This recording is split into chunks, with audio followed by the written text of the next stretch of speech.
I'm not feeling real great right now, but I want to return your call. I've been away for 2 weeks in Dallas and everywhere else. I just got in last night. You said that you had some information on the Knicks film? Yeah, I've been doing some study on it and found that an early copy of it that was in the 4 Days in November documentary has at least one frame in it that's not in any of the other ones. And the one frame that's in that one has a large skull fragment. Wait a minute, what, the frame in 4 Days in November? Right. That's not a picture book, it's a film, right? It's a copy. Right, it was a 2-hour documentary. Okay. That was basically an indictment of Oswald. Okay. I think it was made in 1964. And I was studying some other pieces of film clips in it, and just happened to run across this, and while I was looking at it, I noticed it, and then I started comparing it to later versions. And there's a very noticeable skull fragment, which is probably the Harper fragment, visible directly behind the president's head, right after the blood sprayed at the front, which is basically one frame after that. And I've checked 3 or 4 other copies of the film, and it's not in there. It's been taken out. And it's behind the head? Right. I mean, when you see it in sequence, and you put, you know, one version up against the next one and watch it, I mean, it's obvious that it's been doctored.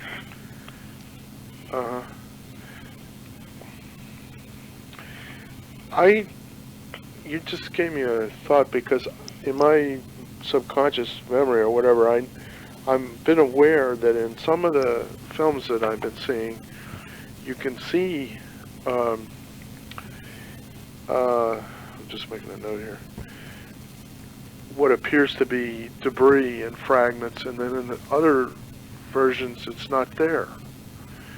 So that means either that they're able to you know, paint it out, or, as you're saying, that there's a frame missing. Right. Yeah, even in some of the later versions, they do look like some of the frames after the headshot are a little different. But this one frame isn't visible in any other copy but this one from 1964 in that documentary. Yeah. And the skull fragment is so large, I mean, it's just mind-blowing that, you know, it slipped through the cracks and nobody's found it until now. Yeah.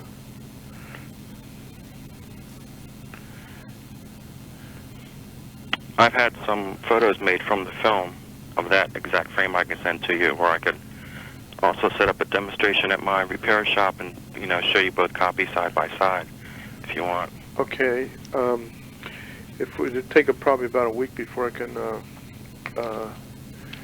get over there. I'm not very well right now, and I've been traveling 2 weeks, but I'd like to do that. Why don't you give me your address? Okay, the address of my shop is 7628 Bel Air Road. Okay. We're basically just right at the Beltway on Bel Air Road, right inside the Beltway. Yeah. All right. Okay, can you mail me over the photographs that you're talking about? Sure. And then I'll try to, if I don't call within a week, maybe you could jog my memory and call me again. But I'll try to do that. You have to understand that I've got overwhelming pressures right now. And what's the crossroad for Bel Air Road, for near where you are? The Beltway. Beltway. We're exit 32A. So you're right near it. 32A. Right. Okay. Yeah, I'm particularly interested in that because what I'm coming up with are 2 sets of evidence and everything. Now, what you have to try to reason through why they might have doctored that. See, do you have any ideas? Well, when you see it in sequence in the film itself, I mean, with the large skull frame being blown backwards, I mean, that's consistent with the shot from the front, not from the rear. So if that got out in general public, you know, that would be more proof that there was a shot from the front, which is the last thing they want made known. Yeah. Okay.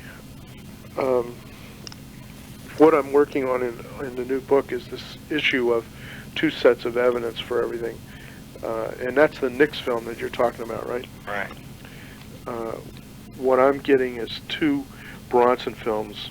In fact, they're completely different from one another. The FBI led me to Charles Bronson, and I interviewed him, and I read the reports that they wrote about the film at the time, and it's completely different from the one we have now, which could be basically a hoax that certain researchers have made up to, you know, for their own purposes. I am certain that the Zapruder film has got a lot of tampering with it, and by the way, the more you could work on that, if there's anything that you could do with that, I would appreciate it. I'm trying to get a set of slides of some of the frames after the headshot, and if you want to, if there's something that you could help me with there, I don't know if that's your expertise, but you might be able to help me, because I don't really know what I'm doing. But I'll explain to you, you know, at that time, if I succeed in getting them, what I'm looking for. We've got 2 different acoustical tapes. The acoustical tape that was billed before the House committee studied it was totally different from the one they ended up with. And the one they ended up with blew up in our faces. What this means is that the people that foisted it off on the House committee were part of a plot with the chief counsel, Blakey, to have a, you know, to create a time bomb that would then blow up in our face. And I just finished my chapter on that. The basic work is too long to explain right now, but you know, I'll be glad to talk it out with you. But this is a focus of what I'm coming up with, that there's 2 sets of everything, and so maybe, you know, maybe that'll set you to thinking about things. Yeah, along that vein, in this copy of the Nix film, which is black and white because it was made in 1964, and everything else I have is in color, so to differentiate it, I can call one black and white and one color. Anyway, in the black and white version, which has the skull fragment, the blood spray around the front of the head is also smaller than in the color versions of the Nix film, which corresponds with, if you think about it, the blood spray in the Zapruder film, which I believe was made bigger to cover up evidence. So if you take the small blood spray in the Nix film and compare it to the... You think Zapruder film by putting it on 35 millimeter? Is that what you're talking about? Well, just if you look at when the president's head explodes in the Zapruder film, yeah, how big the blood spray is. Yeah. Even though the Nix film was taken from the opposite side, it should still correspond to being that big, you know, above his head and so forth.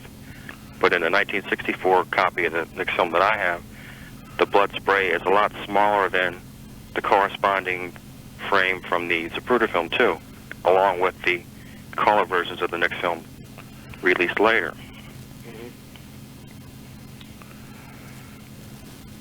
So it kind of leads to a chain of doctored evidence. Yeah. Later versions of the Nix film were doctored along with basically everything in the Zapruder film. Yeah. Can you, now, what did you start out saying? Something about the bone in that frame, in the black and white versus the color version. What did you say? I'm trying to make a note. Right, immediately following the blood spray to the front of the head, which indicates the impact of the headshot, there's a large skull fragment visible behind the president's head, which looks like it could be about the size, at least, of the Harper fragment, or there might even be smaller fragments with it. But no, it's at you least... said something versus white, black and white versus the color version in the Nix film, and I don't... I was describing that the blood spray in the black and white version of the Nix film is smaller than the blood spray in the color Nix film. Oh, and also... and also... the Zapruder film. Right.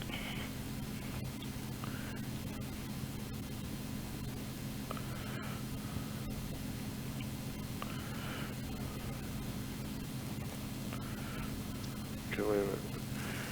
There's a very small spray in the black and white.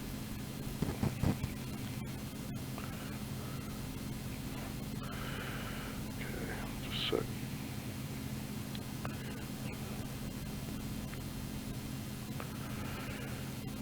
Does it have anything to do with maybe it just doesn't show up as well in black and white?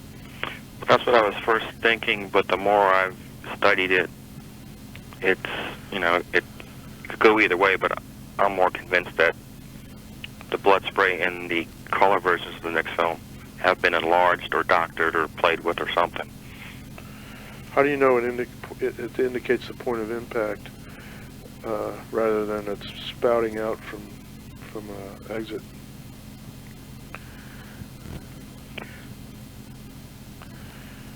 Spray. Judging from the fact that the skull fragment can be seen one frame after the blood spray, I mean, well, my understanding at least is with a frangible bullet, if it entered its temple area, it would still leave a spray coming out as it was going in before it blew out the back of his head. The skull fragment is one frame after? Right.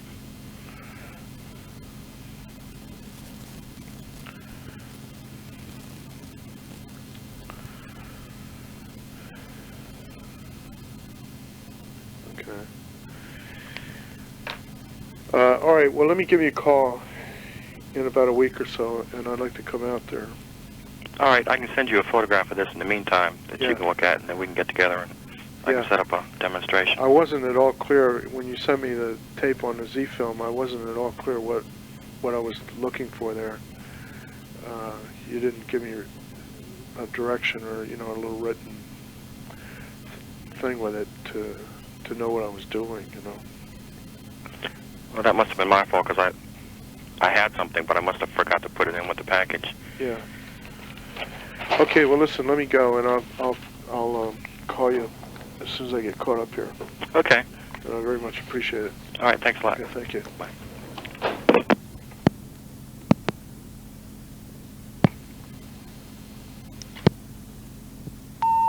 Message 1:5:23 p.m. January 24.